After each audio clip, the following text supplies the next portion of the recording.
10e journée de JP Elite, le basket pro français dans ton écran by la LNB, voici ton résumé. Boulazac en déplacement arrive avec des intentions, Alpha Cabas sur ligne de fond un dunk, mais humilié à Orléans, le Portel doit faire bonne figure. Après une grève de son public de 2 minutes en début de match, celui-ci se met en action, tout comme Joe Alexander en défense. Devant de 2 points à 30 secondes de la fin, les locaux sont surpris par Patrick Oda. L'égalisation laisse pas mal de temps, mais ni Jonathan Tabou sur ce tir, ni ensuite Pinheiro en Ave Maria ne seront en mesure de l'emporter. Prolongation donc, et ces minutes supplémentaires seront bénéfiques aux hommes d'Éric Girard qui vont aller chercher leur 3e victoire de la saison, grâce notamment au Shaw Alexander, le 8e choix de la draft NBA 2008, 19 points réussis sa première au chaudron. À Marcel Cerdan, la première période est très équilibrée entre Boulogne-le-Valois et Chalon. Mike Gelabal trouve la faille avant que Chikoko lui réponde dans le trafic avec un 2+1 tout en puissance. Les deux équipes rejoindront les vestiaires avec un point seulement d'avance pour les Metropolitans 92 qui arriveront à creuser un petit écart grâce à Rob Gray. Le meneur américain au sommet de son art, 31 points à 11 sur 11 au tir, 5 sur 5 à 3 points. Sur la claquette de l'international zimbabwéen, on se dit que la victoire ne peut plus échapper aux franciliens. Or, il faudra s'employer jusqu'au bout puisque Thornton en coast-to-coast recolle à 2 points à 6 secondes du terme. 100% de réussite aussi en lancer franc pour l'injouable Gray qui offrira la 11e victoire à Boulogne-le-Valois. Chalon plonge au classement. Sur une série de 6 victoires consécutives, Cholet faisait face à Dijon, un gros morceau du championnat. Eurostep de Jonathan Arledge avec la faute. Mais privé de Chris Horton et Peter Joke, les Choletais souffrent énormément en défense. Opération porte ouverte et Richard Solomon pose tranquillement son dunk dans une mêlée désabusée. Après Solomon, c'est Souleymon sur cette pénétration. 20 unités chacun pour les deux Américains de la JDA. Énorme écart de 30 points à la mi-temps. Nyanta Diarra, à 8 sur 8 au tir, veut apporter un peu de combat, mais c'est loin d'être suffisant. L'effectif de Laurent Lyoniam poursuit son récital avec un Axel Julien, céréal passeur, 14 au total, dont 7 passes dans le dos pour Chassan. Jamais inquiété, son équipe s'impose sereinement face à Cholet. Le CSP aura mis du temps avant de rentrer dans son match, car même si Conklin s'impose ici, ce sont bien les Orléanais qui prennent les devants à Beaublanc. Brandon Jefferson à 24 points trouve de l'adresse longue distance et Chris Evans en contre-attaque met un peu de folie. Insuffisant cependant pour s'éloigner de Limoges qui s'accroche. Le Mexicain Paul Stoll, arrivé comme pigiste médical, dégaine. 2 points de retard à la pause.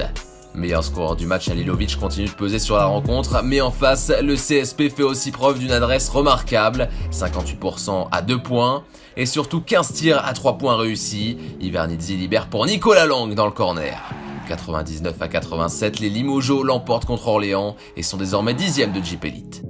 Pau est toujours à la recherche d'une victoire depuis le 12 octobre dernier. Nicolas de Jong, comme à son habitude, met de l'impact et enfonce McCree, qui se relève sur l'action suivante. L'Américain se montre dans ce deuxième quart-temps. À 8 minutes de la fin, de Jong en larmes a quitté ses partenaires, rupture du ligament croisé et fin de saison pour lui. Le BCM tente d'en profiter, shoot de Thompson.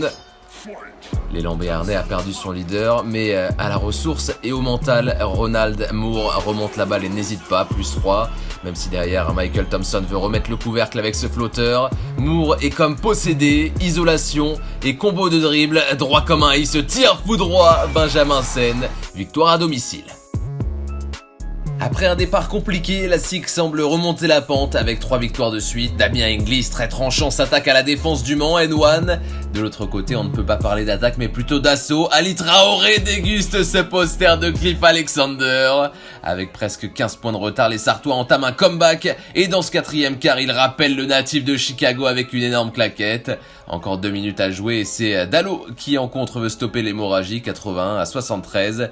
Mais juste après, Bigotte qui a la main chaude sort de l'écran et ramène le Mans avec ce tir. Désespoir éteint par le numéro du jeune papa Travis Trice à l'extérieur, 22 points dont ce dagger à 1 minute du terme pour en finir 4e succès de suite. En cas de victoire face à Nanterre, Monaco validerait une invincibilité d'1 an à domicile. En effet, la dernière défaite de la Roca Team à Gaston Médecin remonte au 17 novembre 2018 contre Levallois. Bien décidé à écraser son adversaire francilien, l'agent d'Ibost sort le grand jeu avec ses pénétrations dont il a le secret. 21 points au total pour lui. La JSF qui a fait un push en début de 2e mi-temps est de retour dans le match. Dallas Moore en solo régale sur ce step back. L'occasion également de voir les débuts de Norris Cole en JP Elite, 2 fois champion NBA avec Miami. Les Monégasques qui ont repris le contrôle n'auront plus qu'à gérer en fin de rencontre, 79-69, 10 points d'écart à l'arrivée et 365 jours d'invincibilité pour les vice-champions de France.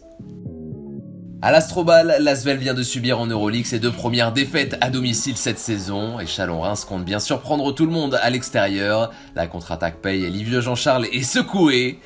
Malgré l'interception de Théo Malédon qui va ensuite conclure, c'est bien Chalon-Reims qui est devant au retour des vestiaires. D'autant que la grosse activité de Passav Ductel, 22 points au total, remet encore un peu plus de doute dans la salle. À 68 partout à 5 minutes de la fin, c'est encore le prospect Théo Malédon, 18 ans, qui doit s'employer pour passer devant. Avant une égalisation rapide de Yanis Morin. Il faudra patienter 2 minutes pour voir un écart de 5 points décisif grâce à Edwin Jackson à 3 points. La barre des 10 victoires pour Lyon-Villeurbanne est atteinte. Allez, retour sur les résultats de cette 10e journée de Jeep Elite avec vendredi le Portel qui relève la tête face à Boulazac et Boulogne-le-Valois qui bat Chalon-sur-Saône à Marcel Cerdan. Pau perd de Young mais s'impose enfin. Victoire également de Limoges sur Orléans, de Dijon qui stoppe Cholet et de la SIG sur le parquet du Mans. Le vice-champion de France l'emporte face à Nanterre quand le champion de France en titre l'Asvel bat Chalon-Reims. Au classement, après 10 journées, justement la passe de 10 pour Lyon-Villeurbanne toujours premier, 10 victoires également mais une défaite pour les Metropolitans 92 deuxième, Monaco sur le podium mais avec le même bilan que Dijon, Cholet 5e de Jeep Elite. Plus bas, Pau et le Portel remontent légèrement grâce à leur 3e succès. Nanterre a 7 défaites et surtout l'élan Chalon a 8 défaites, découvre les profondeurs du classement. Pour la 11e et prochaine journée, Chalon-Reims, après avoir joué l'Asvel, attend jeudi Monaco, vendredi Dijon reçoit Le Mans. Pour samedi, Orléans-Strasbourg, Chalon-Bourg-en-Bresse, match de mal classé également entre Roanne et Pau. Dimanche, Nanterre face au CSP, l'Asvel contre le Portel. Enfin lundi, déplacement de Cholet à Gravelines.